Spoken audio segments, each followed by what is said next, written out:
Out of the thousands of albums reviewed by Pitchfork Media, only 12 have been given a perfect score upon release. The very first of these was an EP titled Gay? Question mark?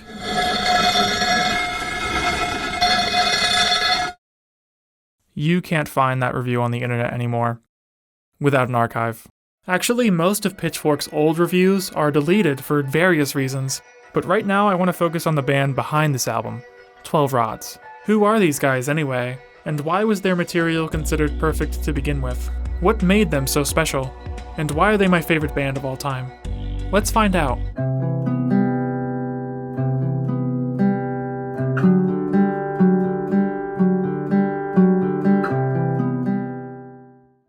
Dream pop and shoegaze were in a cultural renaissance in the early 90s. Whether you're talking about seminal works from established bands, or curious little debuts from fresh faces, virtually no one was taking an L. The only problem was commercial success. For all of its beauty and respect in the independent scene, shoegaze was always considered too off-putting for everyone to understand.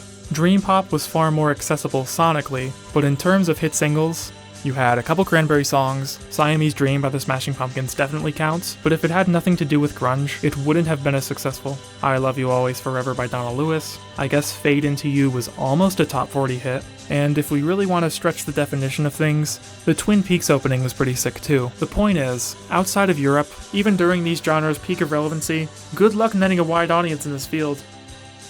Foreshadowing is a literary device. Now, despite what I just told you, 12 Rods were never just dream pop to begin with. They're a rock band first and foremost, but pinpointing what genre they are really depends on what song or album of theirs you're talking about. For example, 1993's Bliss. After going by Ryan's Big Head, also known as the greatest band name of all time, 4 kids from the small town of Oxford, Ohio, reformed under a new name. The 12 Rods in question actually refer to a Bible verse involving the 12 sons of Israel, mentioning structures that symbolize their authority, which may not mean much on its own, but like most things from the 90s, it sounds cool, so why not? And so does this album. The music here really does live up to the title. Now, since it was only distributed via cassette, this is the only record of theirs that's not on streaming services, but luckily there's a YouTube upload for those who are interested. Its lack of availability is precisely why it's the last record of theirs I listened to, and I was surprised at how early on these guys had nailed down their unique sound palette. Many of these songs hit quite hard. At points, it's the most aggressive sound they've ever pulled off, which makes sense given it's inspired by the most popular genre of music at the time, grunge. This aggression helps accentuate the pummeling drums of Chris McGuire the most. He seriously is one of the best drummers people don't talk enough about. Just listen to the intro to Stella, Day by Day,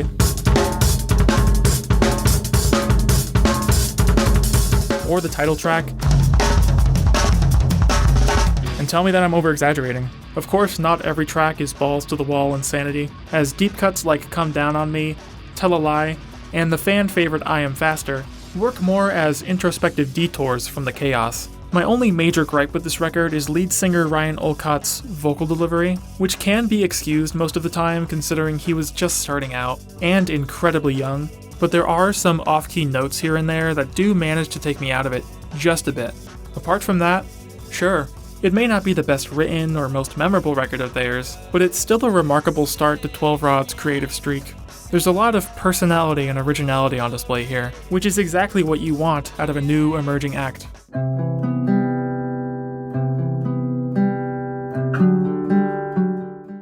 Shortly after the release of Bliss, the band relocated to Minneapolis, Minnesota, and subsequently began work on their follow-up EP, Gay?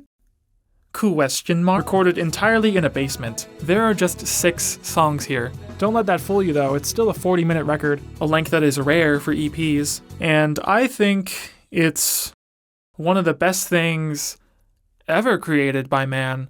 Move over, f***ing Galileo, I don't know. Yes, as much as I hate to say it, Pitchfork were right on the money with this one. Whether we're talking about the opener Red, which remains one of the best from its respective decade for how it acts as a sweeping introduction to the band itself, with a breakthrough of stellar ideas, tracks like Make Out Music or Game-O, that both feature this sense of intense longing, the kind you can only find in dream pop, to the pummeling drums of Mexico juxtaposed with its hazy synths, and the robust, hard-hitting 9-minute closer, Revolute, which is something straight out of the Hum playbook of writing power pop hooks with chunky metal riffs. Every single track goes incredibly hard and feels necessary to the overall experience, in a way that few albums, have achieved. And it's worth noting how striking the subject matter is. A lot of these songs touch on certain relationships in a very delicate manner, presenting them as equally tender, yet complex, with as few words as possible. A touchstone of alt-rock songwriting was just covering the whole thing in metaphors, but these never felt like just flavor to me. The vagueness adds a lot of nuance that was, for the most part, entirely absent from contemporary media portrayals of the LGBTQ. Obviously, these kinds of topics weren't taken as seriously back then, not necessarily frowned upon, but the general attitude being that it was a little bit out of the ordinary. Mark's gay.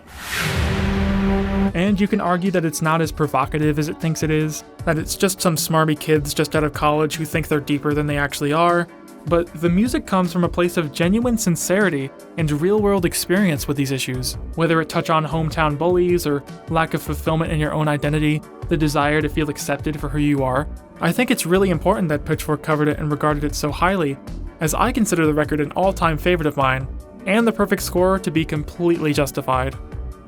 The band, however, did not feel the same way. While they did appreciate the praise, they understandably found it a bit extreme. They didn't feel like they made a masterpiece. In their documentary, they actually get the original author to read his full review, and the tone is comedic in the sense that this is an awkward piece of writing to look back on. I mean, compared to modern Pitchfork reviews, it's basically a short blurb, with its language coming off as sort of slapdash and, in retrospect, premature. As much as I think they should have, 12 Rods did not go on to set the world on fire, but Pitchfork founder Ryan Schreiber puts it in a way that speaks to any college student. To see these normal kids in my town putting out records I loved, playing packed rooms, and getting played on college radio, it was kind of the coolest thing in the world to me. And I don't blame him. It sounds really exciting to be a part of that scene, but we also have to consider the scope of Pitchfork media at this time. Compared to the thousands of albums that were released and subsequently reviewed over the years, this is like finding a diamond in the rough. By virtue of even saying it's a 10, this record is forced to stand shoulder to shoulder with some of the most influential albums in their respective genres. And for as much as I do agree with its score, this review doesn't really make the case that this EP stands out very much. I question how popular this record, this band even, would have been if this review didn't exist at all, because as much as it pains me to say it, chances are they would have been forgotten. So what we have is a situation that represents the internet's influence on music culture not quite being there yet like it would be for groups like Arcade Fire and Broken Social Scene later on. Ironically, both of these bands were helped by Pitchfork, which had grown in stature significantly by that point. If 12 Rod's minimal success was anything to go by, this was a time before getting a high score from them would net you instant notoriety with the indie crowd. Which is a real shame because their best work doomed the band who created it before they even knew it.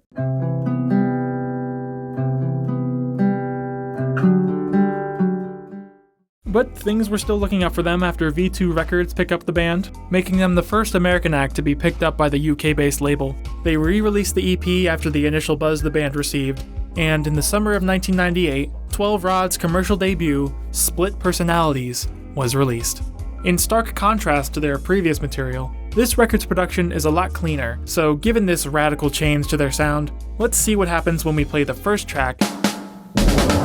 Yep, this is a masterpiece. Right out of the gate, boom, classic, boom, re-recorded version of a classic that actually kind of detracts from the original, only because the much bouncier groove from before is lost. Plus it starts to slow down a bit towards the end.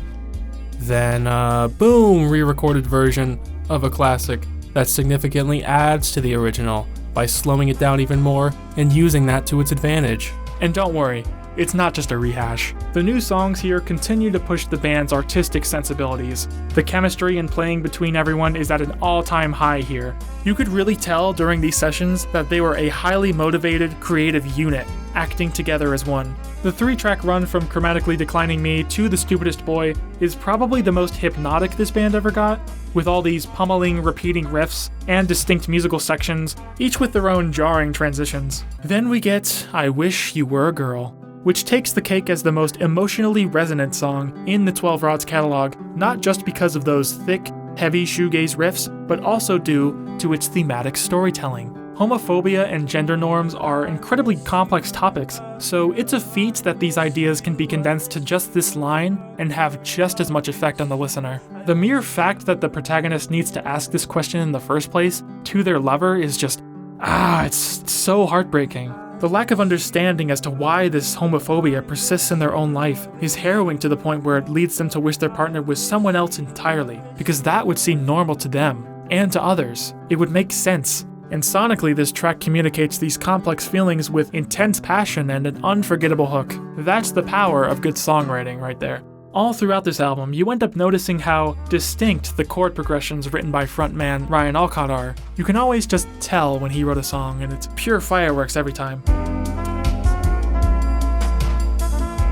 Alright, so this piece of shit, this piece of garbage, alright? This is an album that works best for smiling through a bad day, because shit was royally hitting the fan on the inside. V2 Records desperately needed a hit from these guys, so this one had to sell like crazy. And hey, this time they're gonna work with legendary producer Todd Rundgren. Wow, this is gonna be a surefire hit. Wrong, it sucks. Well, I don't think it sucks. I'm gonna passionately defend this in just a second, but first, let me read off some of the lyrical highlights from the lead single off this thing. What has happened? My ex thinks she's so tough. She flicks her cigarette before she puffs. I think she's a man when she wears Adidas. She lost her libido, then dumped me for a punk. Oh god. So, they had us in the first half, not gonna lie. So yes, this right here, this is very bad. This is going straight into the cringe compilation. 12 Rod's lyrics are always lame, but they were never this lame. Never this in your face about how actively lame it's being. It's probably one of the worst lead singles I've come across, considering what else they could have chosen besides this. For the cherry on top, I'm gonna just gently nudge to the very negative score Pitchfork gave this album, which is actually still up on their website to this day. No, not the gay review, not even the 9.7 they gave the last record.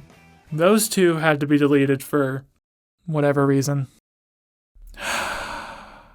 Yep. So these lyrics, and a couple other really notable ones, are very clearly a downgrade from the song I was analyzing a couple minutes ago. But just because an album has bad lyrics, that doesn't mean you write the whole thing off entirely, okay? Whether we're talking about before or after being purchased by Condé Nast, Pitchfork has always known this. Let's dig a little deeper. There's something else here, and that something is intense power pop bangers with excellent synth work that's best played in the summer. Look, I am a total sucker for that specific sonic palette, regardless of the lyrical content. This is similar to one of those quote-unquote lackluster Weezer records, except like Maladroit, I think this album's actually great, and you should too. Look, sometimes words just aren't enough to describe what's appealing about a song to me. Just listen to a few of these snippets.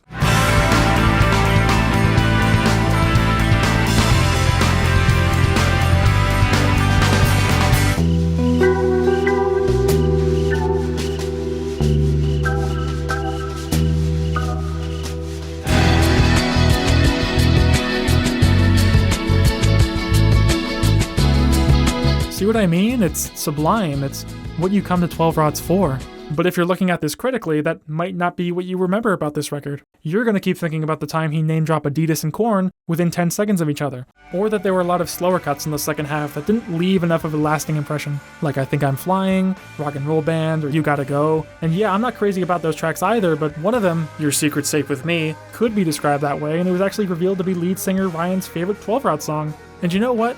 I do see where he's coming from with that, so I don't consider this record a total loss. If you're comparing this to their previous output, really ask yourself if any of the energy or passion is lost compositionally, because that's always been the most consistent aspect of their music to me. Think of this as the black sheep in the 12 Rod's catalog. Not the most respected, but it has its fair share of fans, myself included.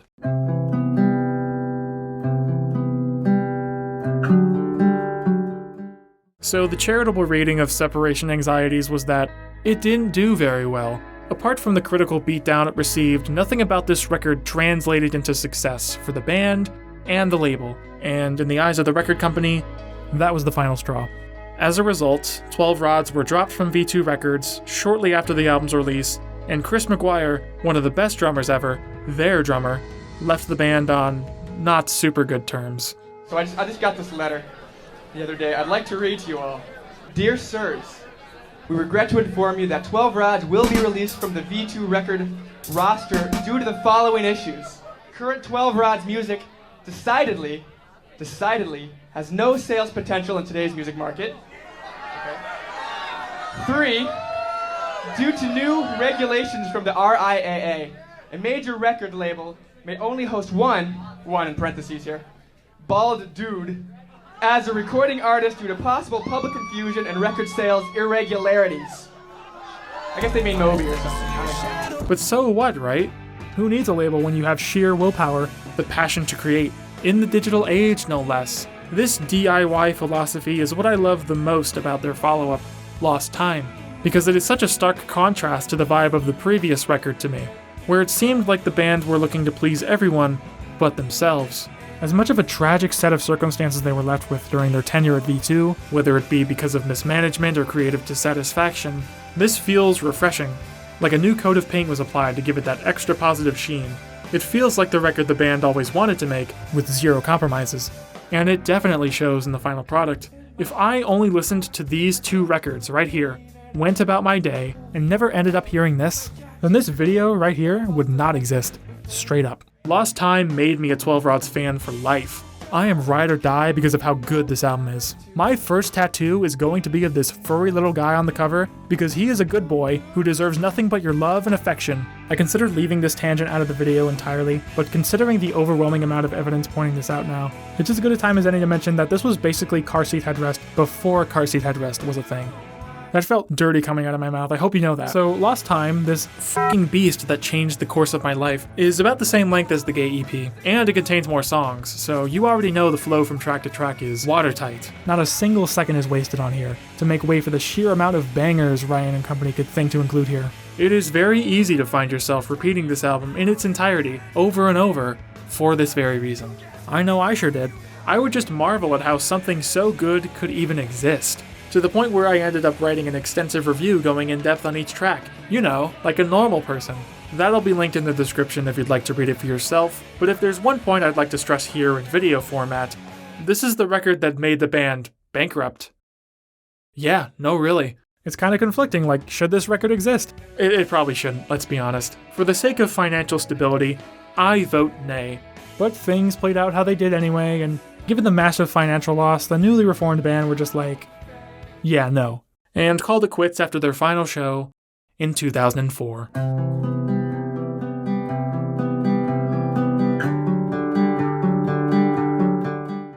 While that used to be how the story of 12 Rods ends, things have grown to be quite different in the past decade. First, there's Justin Vernon of Bon Iver fame and his label Shigliak?